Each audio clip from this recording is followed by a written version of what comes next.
In the dusty outskirts of a small village where the sun painted long shadows across cracked earth, an old man sat beside his dying donkey.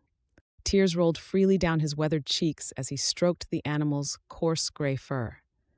For 15 years, this faithful companion had helped him carry firewood from the forest, brought water from the well, and pulled his cart to market.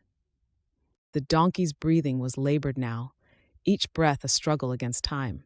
The man remembered the day he'd found him, just a scared young thing with a twisted rope still hanging from his neck, abandoned by someone who hadn't seen his worth.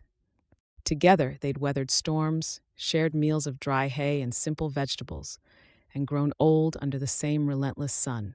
The donkey had been there when the man's wife passed, standing quiet vigil as his master wept in the barn.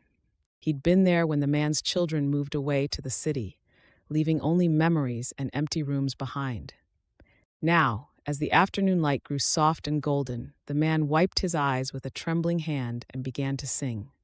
It was an old lullaby, the kind his mother used to sing, its melody carrying across the empty fields. "You've been more than just a beast of burden," the man whispered, his voice thick with emotion.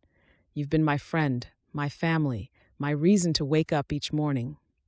As the sun dipped below the horizon, the donkey let out one final gentle breath. The man stayed there until the stars emerged, his tears falling silently in the gathering dark. But mixed with his grief was a profound gratitude for 15 years of unwavering companionship, for the simple gift of loving and being loved in return.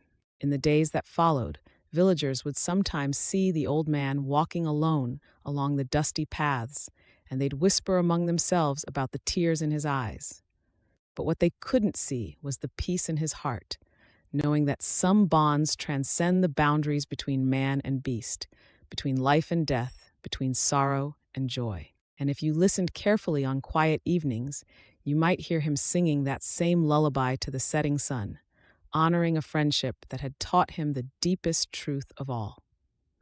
That love, in its purest form, asks nothing more than an open heart and the courage to care deeply, even knowing that all things must end.